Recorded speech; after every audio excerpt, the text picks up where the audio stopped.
In other words, he accepts a lot of recalls. I believe his company does that for pharmaceutical drugs and also for dietary supplements. And that shines a light on the low number of recalls percentage-wise compared to drugs because of side effects. And I just think if people would just look at these safety issues, the safety numbers on herbals are really such a low amount that I believe more and more of the general public will be comfortable being able to take these in the right amounts and in the right dosage, of course.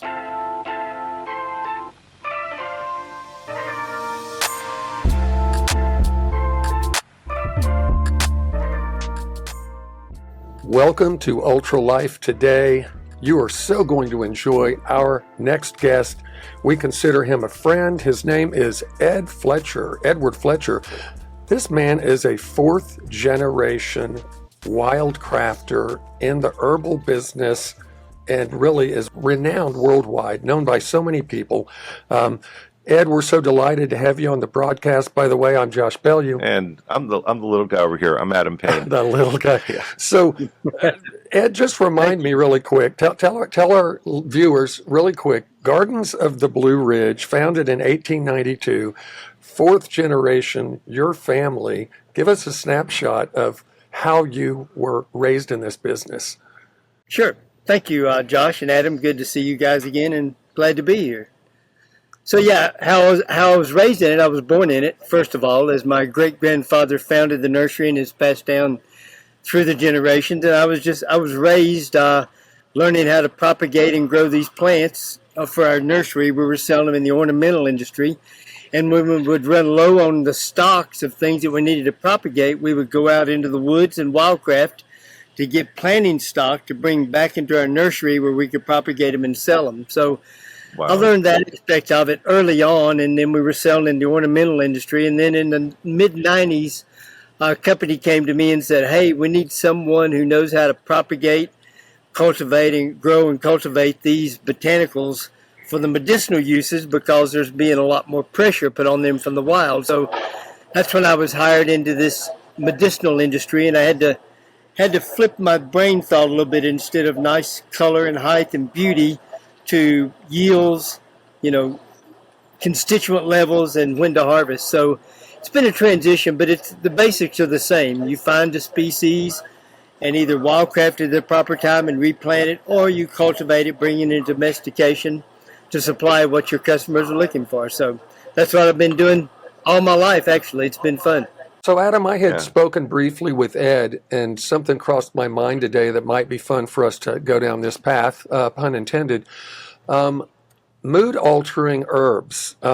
Ed, so many people want to pick up something that's actually going to elevate their mood, going to change their mindset, maybe enhance cognitive function. What are some of the more common mood-altering herbs that people can find at the health food stores and online? But then also I want to ask you as well, should people take those for long periods of time, or should they really only be used therapeutically for shorter periods of time? Well, you'll have to ask someone else more on the therapeutical use of that, but I can tell you the ones that I sell to companies who utilize those. I don't sell mushrooms. The psychedelic mushrooms are getting a lot of publicity lately, and I know that's a different realm. Yeah. But, things like Valerian, that Valium was derived from. Right. Sold a lot of Valerian through the years. Customers are looking at the valerianic acid. That's one thing that's a little bit, people may not understand, that if you're buying a powdered product, it's more of the how many milligrams per capsule. It's not always standardized to a constituent level, but if it's an extract customer, they're looking for a minimum level of valerianic acid. There's a lot of others. California poppy they use in blends with, chamomile to relaxing everything, passion flower, a lot of, seems like there's a lot more demand lately for Passiflora incarnata. That's the passion flower. That's actually a really interesting botanical ingredient. We've used it in some of our products just for its ability to mitigate the body's pain sensation, right? So it doesn't necessarily, it's not used directly to mitigate pain, but it can indirectly help in how the body's perceiving pain, it seems. Yes. Now, are there any herbs that also, we all remember the big Ephedra or Ephedra, Yes. however you say it, craze. And then we Yes. remember when that basically got taken off the market. Are there other herbs that have thermogenic properties like that can actually help individuals with their metabolism, losing weight, energy, things like that? Oh yes, I'm trying to think of the one that made sense to me because of its traditional uses in Africa. Maybe you can remember it, Adam. It's the one that when the travelers would go from one tribe to the next to deliver the message, they'd be running, for miles on end, half a day at a time. Yeah. Now, it's not gotu kola, is it? No, it's not gotu kola. No, okay. No. No, it begins. I think it begins with a D. It's a herb that they would chew. Devil's claw?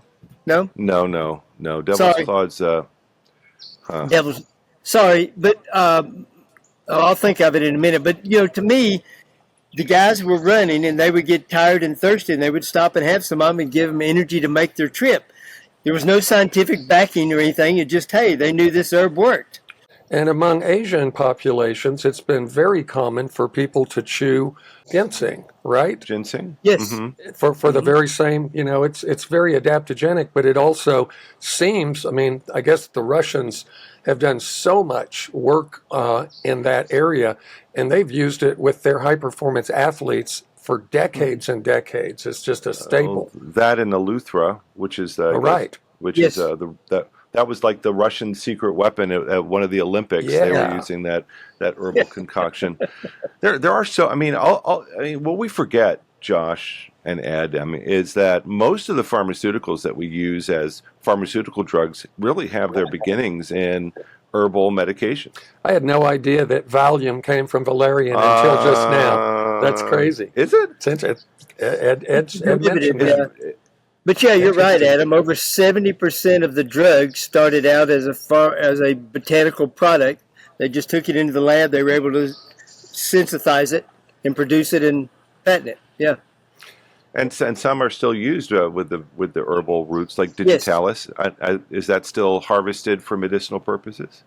To a small degree, but most of that is into the pharmaceutical realm now. Yes. That's very interesting. Yeah. Going back to Ephedra, that's an interesting story, Josh. You mentioned, I don't know if you all know the background of that, but I was on the board of trustees for the American Herbal Products Association when that happened. And you're right. Ephedra was the one product that still holds the record for being the fastest withdrawn from the market of any herb. Oh, that's and interesting. A little bit of the background was there was a minor league pitcher who was hoping to be drafted into the major leagues, and he was in spring training in Florida. And he had been overweight, and he'd been taking Ephedra and doing some other things for his diet, but he was taking Ephedra, and his teammates in there said that he had said, it's helping me a lot, so I'm going to take more and more. So he was taking more than he should have been taking. Unfortunately, one day when he went to the mound, he knew that the scouts were in the audience, and he was really trying to make a good impression. It was a really above 90-degree day. He was dehydrated, they said, been taking too much Ephedra, and he collapsed on the mound and died. Wow. And that was unfortunate, but why it came off the market so fast, he was I don't remember the exact relation. He was a distant relative, maybe a cousin or a second cousin, to one of our senators. So that Ephedra came off the market like that. So Ephedra, it's still used around the world. It's actually a really good product. It's just, the dosage is what's important. So, and I remember too, Ed, that some of the products that had come out that were such good thermogenic products for helping people lose weight, yes. They were combining certain herbs with Ephedra that they should not have been, and so it was creating problems for the lung and even potentially the heart, and they should have never combined some of those herbs together, which I guess is another big story. In America here, one is great, 10 is better. Yeah, you're right. you're right. More is better. More is better. Another one that's in the news for pain, pain deferring effects is the Kratom, which has been used. Kratom. Is it Kratom or is it Kratom? Oh, everybody around here calls it kratom. Potato, Is right? it potato? A lot of people use that, and you know what's really interesting about kratom? What is the kratom? history on that? Well, I don't know it's Thailand and Okay. the Indonesia area. But Yes. what is kind of what's emerged in the folk culture is that for people that are trying to withdraw off of opiates, they've been a lot of people I've heard have been using kratom successfully to mitigate their cravings for the opiates. Exactly. I've heard the exact same thing. Wow. I had a personal friend who was a masseuse therapist, and she's small and she bends over so much her back gave her a hard time. Well, then she went to the doctor. He prescribed pharmaceuticals, and she said she didn't like what it did to her head. She just didn't feel comfortable. Sure. Made her loopy. She started taking Kratom, and she knew just how much to take, the right dose. She said it alleviated the pain so she could work, but it didn't make her head loopy, and she's had no problem being hooked or anything. She really swears by it. Yeah, there's actually a really strong lobby that's actively trying to protect or protecting kratom in the public space, and I think for good reason. It doesn't seem to be doing harm to the community, and it does seem to be filling an unmet need in the kind of the folk space of people looking for these non-traditional interventions. Ed, you were mentioning powders with milligram amounts and then standardized extracts. And I know that there's the stem, there's the leaf, there's the aerial portion of the plant.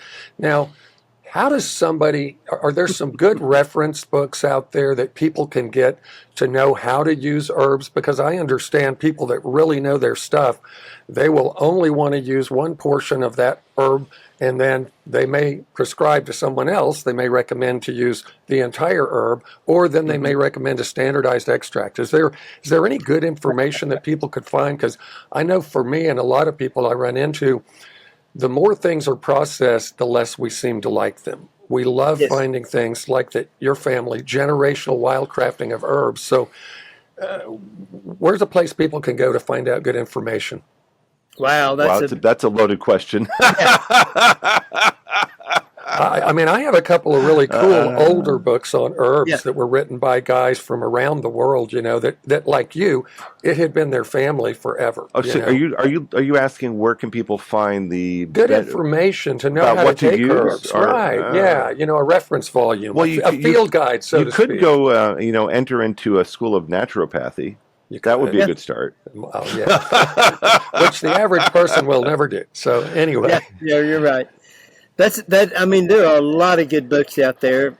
In my library, I've probably got 4 shelves of books that you're just referring to, Josh. Oh, wow. Really? Yeah, and that's really hard. It'd be hard for me to point to one. I mean, some of them, look at the safety. Some of them look at how you use them. And you were talking about what part of the plant. I was grinning because I may sell one plant, one botanical species, to 3 different customers, and they may buy it 3 different ways. One's going to want the herb, or one's going to want only the flower, one's going to want only the root, one's going to want the whole plant. So it really depends on each company may want to differentiate what their product is, and so they've done research based on that form or that part of the plant. And when it's harvested, the constituent level, the marker compounds.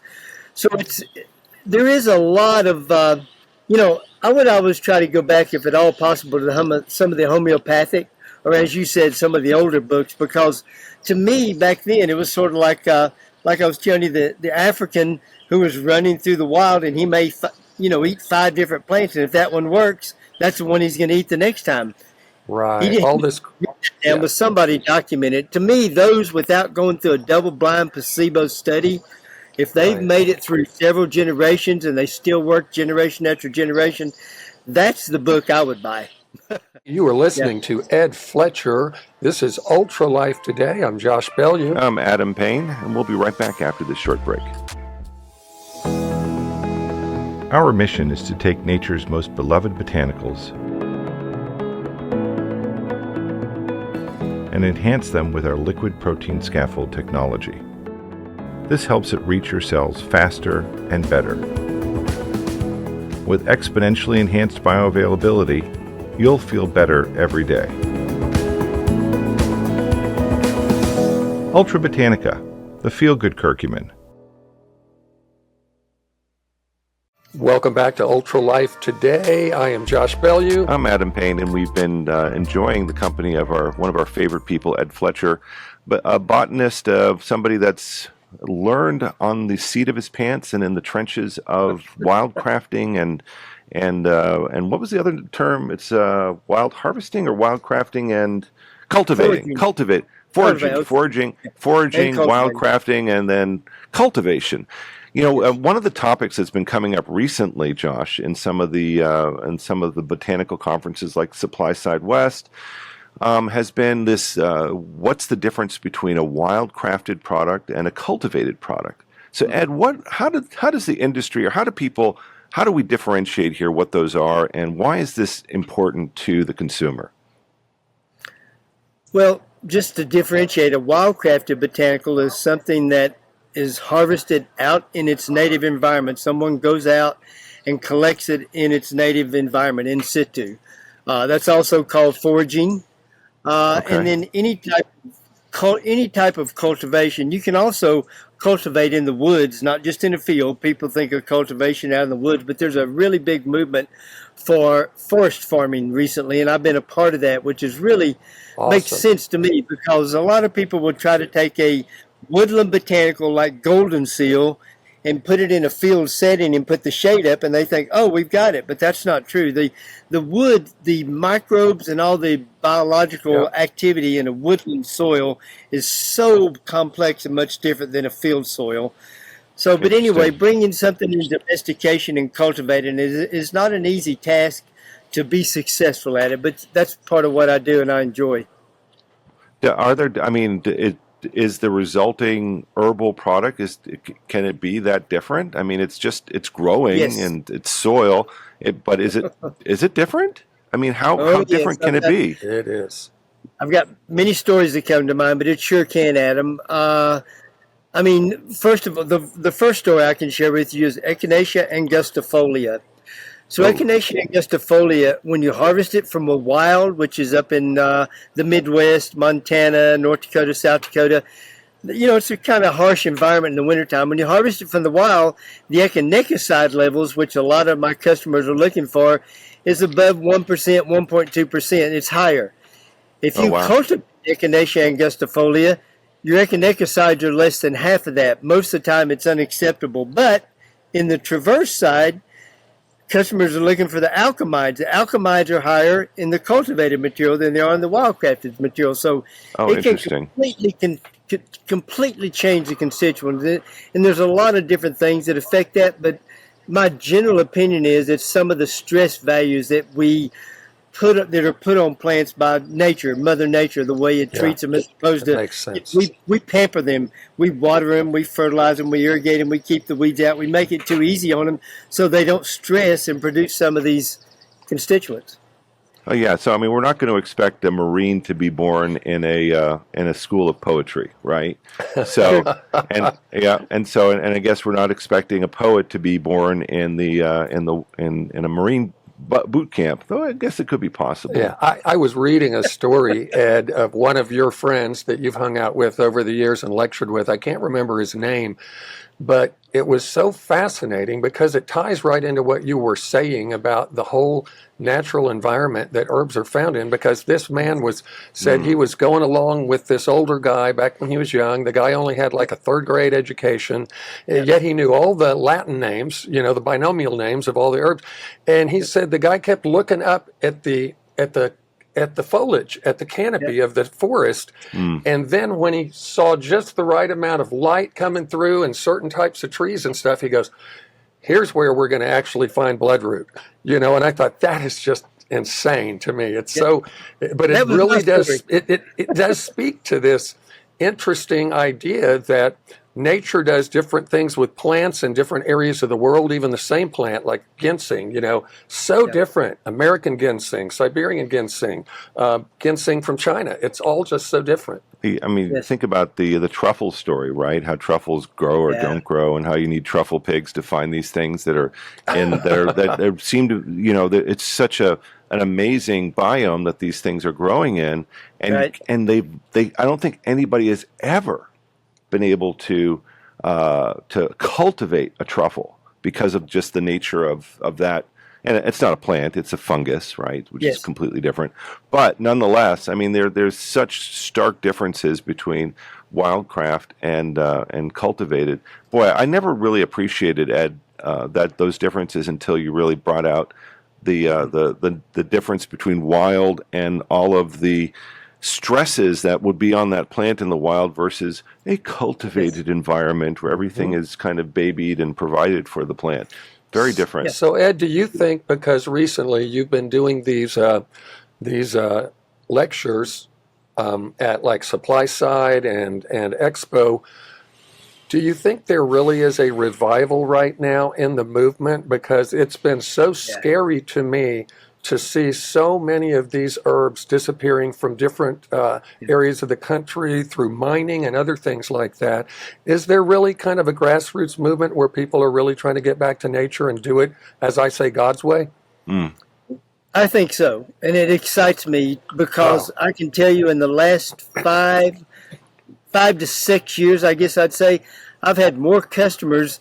You know, they'll ask you on the phone, is it wildcrafted or cultivated, where did it come from? But in the last 5 or 6 years, I've had more of my customers want to come visit and see where the plants come from and tell the story. They want to see how we grow them, see how we wildcraft them, and they want to share that story with their customers. And I think that's coming, well, I know it's coming from the consumer level. The consumer is a more educated consumer these days, and they want to know where their plants come from. They want to know they're safe, how they're sustainably produced and grown or sustainably harvested. And, you know, that's what the big movement in the organic movement, the fair trade movement, all of these new movements are, yes, they're consumer pushed, or else it wouldn't be supported, or else they wouldn't be standing. But I do believe that's a new movement, and it thrills me. I'm really excited to see people who want to know more about what they put in their mouth, in their body. Are you seeing emerge new people that are interested in how they can participate in the wild crafting movement and learning how to find these different herbs out in the wild? They want to, but then when you show them the work that's involved, they'll go, "Oh yeah, that's nice." Right. Yeah. When they drive up in their Mercedes with their smartphone on their ear, it's like, really? I have to get my hands dirty? Yeah. When I take my customers out, I said, you know, either bring gloves, you're going to get dirt on your fingernails one way or the other, because that's the way it's done.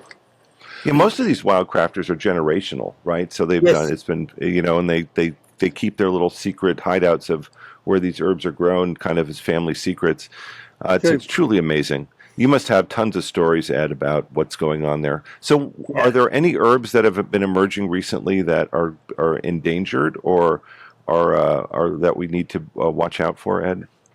Well, one that's not native to the U.S., well, I take that back. It's very small, Rhodiola rosea. Oh, right. Rhodiola was just added to the CITES at the last Conference of the Parties meeting, which is the Convention on International Trade of Endangered Species. So that's one that's getting a lot of publicity, rightfully so. It was being harvested just in large numbers, but it is being cultivated in Canada, Alaska, and others all around the world. So it can be cultivated, but that's one that's really got a spotlight on it right now, Adam. Well, so rhodiola, is that adaptogenic? Or? It is, yeah. That's also one used in Russia quite a bit. Yes. Sure That's is. Very interesting. Yeah, we've seen that actually have a big effect on people for energy and for kind of not weight management, but for energy management. Amazing. So Ed, I've been watching this growing movement of people that live in the city, but they want to kind of get back to nature, and maybe they're planning on moving out of the city. And I've seen these YouTube videos where they go out and literally spend 2 weeks as a couple or a family at a farm, and they will learn everything from milking cows, how to sustainably raise agriculture, how to grow things. Is there also some places where people could go? I mean, if somebody types in, herb weekend, or there's some places where they could actually go for like 2 or 3 or 4 days at a time and learn how to do this? Yes, there's a lot of places. There's a lot of small herbalist schools. There's at least 2 or 3 here in North Carolina. Nice. some in the Wow. Northwest that you can go and do internships, and there's farms too. Several of my customers have farms that they like interns to come and spend the summer on. I have some of the farms we work on, one in particular in Canada. We have 2 to 3 interns every year that come and help us do the work in the summer. So yes, there are. Just, my suggestion is look the closest in your area and what you're looking for to find some. And free labor is fun. It is. Right? it is. Very much is. Yeah. So do you see anything coming down the pike, Ed, for the future as it relates to the herbal industry? I know Adam and you have discussed at length regarding the contaminated or counterfeit products that are out on the market that you're not really getting what you want. Is there anything that's going to help move that into a better regulated state, across the nation, across the world? Yeah, I think the spotlight is shown on our industry quite a bit. A couple of things that stand out. Number one, we as the Herbal Products Association, we've always encouraged the FDA to enforce DSHEA. DSHEA was drawn up to help protect, make sure the safety and the quality of herbs, and they have a hard time enforcing. Their enforcement numbers are just, they don't have enough people to do the work. But that's one thing we've always said: just enforce DSHEA. We have rules and regulations to follow, just enforce those. And then another thing is Rick Kingston. I'm not sure, I can't remember his organization, Adam. You probably remember him from our conferences down in Mississippi. He runs some of the recall. In other words, he accepts a lot of recalls. I believe his company does that for pharmaceutical drugs and also for dietary supplements. And that shines a light on the low number of recalls percentage-wise compared to drugs because of side effects. And I just think if people would just look at these safety issues, the safety numbers on herbals are really such a low amount that I believe more and more of the general public will be comfortable being able to take these in the right amounts and in the right dosage, of course. That makes complete sense.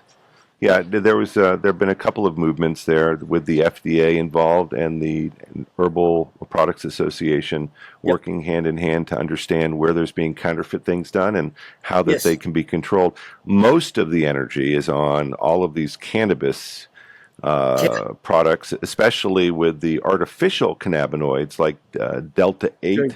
Right. And that's been determined recently that Delta-8 is not a natural cannabinoid, and therefore it's going to be scheduled rather than allowed in the marketplace. Wow. So there are some, there's some significant changes that are coming in the medical marijuana and in the hemp space that I think is a little bit long overdue, and necessary in order to protect people. So we've got about a couple of minutes left, Ed. Is there seasonally, are there herbs that traditionally are used more, for instance, in the spring and summer, and then are there some that then are used in the fall and winter more?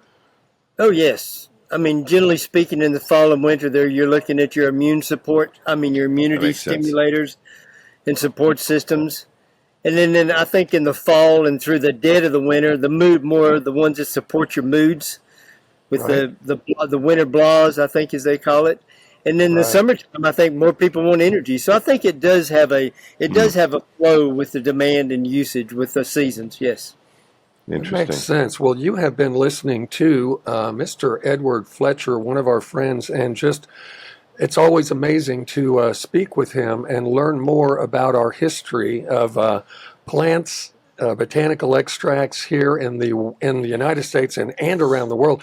Next time we have Ed on, I'm gonna get him to promise to tell us some more stories about hiking through the jungles of native lands, because you've done some pretty crazy stuff. I kind of look at you as an Indiana Jones of the herbal world. Yeah, Ed and I we're hopefully going to be heading out to Vietnam together to take a look at some plantations there. Oh, that's right. For some Quilla latifolium, but that has been put off, hopefully not indefinitely, because that's an important herb for women's health and men's health, and we'll be able to speak more about that later. Ed, thank you so much for joining us today. We so appreciate it. Yeah, Ed, we really appreciate you. Thanks for joining us. Yeah, this is Ultra Life Today. I'm Josh Bell. I'm Adam Payne. Thanks for joining us. Stay tuned.